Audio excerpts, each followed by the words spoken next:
Everyone is on Ozempic. It's a miracle. It's too good to be true. You might have heard of Ozempic, a type 2 diabetes medication that also happens to be really effective for weight loss. Celebrities rumored to have used Ozempic have been accused of sparking a social media frenzy around the drug, causing a shortage.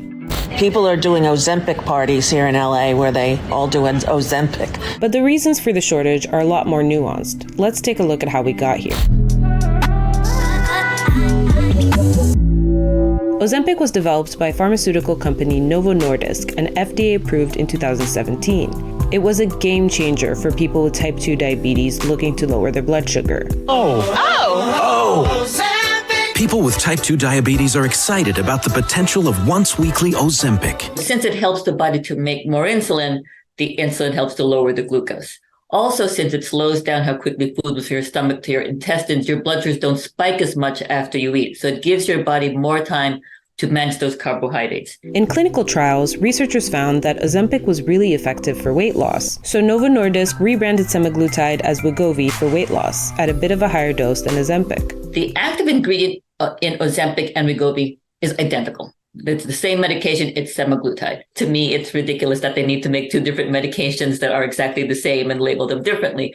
But nonetheless. In 2021, Wegovy was FDA approved for people with obesity or overweight with at least one weight-related condition. Do they have, as I said, sleep apnea, type 2 diabetes, high blood pressure, high cholesterol, polycystic ovarian syndrome? Because those are all things that if the obesity is treated, will also secondarily be treated. In trials, Wegovy helped people lose on average nearly 15% of their starting body weight. The drug was a godsend for people who had struggled to lose weight and manage their weight-related conditions even after changing their diet and exercise.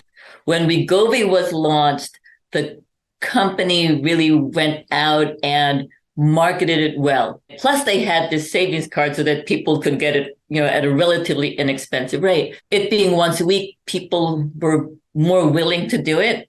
And the weight loss that we saw was substantially higher than with the other medications. Wegovy became so popular that Novo Nordisk couldn't keep up with the demand, but doctors were told the shortage was temporary. And so many physicians thought, well, if it's temporary, then we'll prescribe Ozempic instead to tide them over until the Wegovy problem is finished. But the problem then was the Wegovy shortage kept going on, and then there was the Ozempic shortage. Doctors were able to prescribe Ozempic off-label for weight loss, which is permitted once the treatment is cleared for something other than type 2 diabetes. And unlike Wegovy, it's easier to get covered by insurance, encouraging more doctors to prescribe it. Wegovy, on the other hand, is a lot harder to get covered because there are some plans that just have a blanket. We don't cover weight loss medications. They won't cover anything. Word of Ozempic spread among celebrities who could afford to buy it without coverage, and several public figures have commented on its use in Hollywood. Everyone is on Ozempic. It's a miracle. It's too good to be true. I didn't even know I was on it. I stopped taking. That's too irresponsible. Ozempic then started trending on TikTok, where hashtag Ozempic stands at over 470 million views as of the time of this recording. So I'm starting Ozempic today.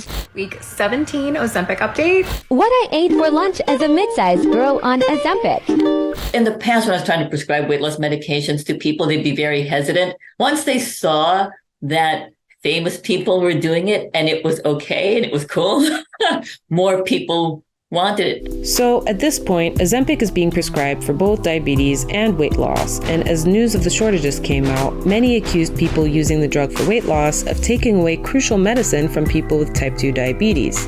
Thanks to the hashtag Ozempic journey, there is a shortage of Ozempic. I can't get the Ozempic that I need and that my body responds to well because a bunch of people decided, I'm just going to use it to lose weight. But those using off-label Ozempic for weight loss say obesity is also a chronic illness and that the vast majority of these prescriptions are written for people with obesity or overweight with at least one weight-related condition.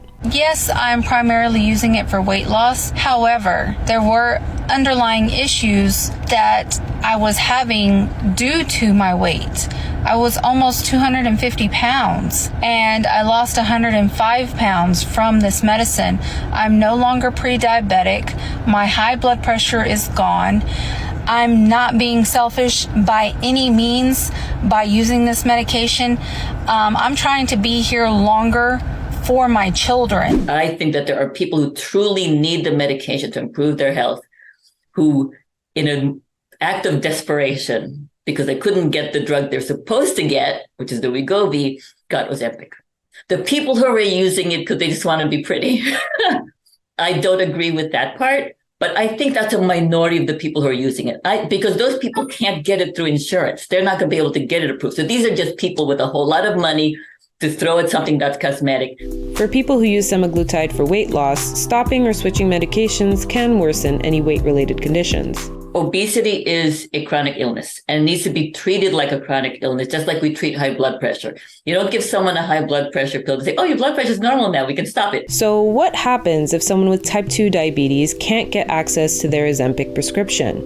Well, they could switch to a different medication, but they'd be missing out on benefits only Ozempic can provide. It's been shown to decrease the risk of cardiovascular events, and not all diabetes medications have been shown to do that. And for people who have fatty liver, there's also data that it's helpful for that. So how did we get here? Well, if you combine the groundbreaking effectiveness of semaglutide for both diabetes treatment and weight loss, Novo Nordisk's hardcore marketing of these drugs, celebrity rumors, the power of TikTok, and manufacturing delays, we get the shortages we have today. I can understand why people who are doing well on their Ozempic feel angry that they can't get it now because people are using it for other purposes. But I don't blame the people who are using it. I blame the lack of manufacturing.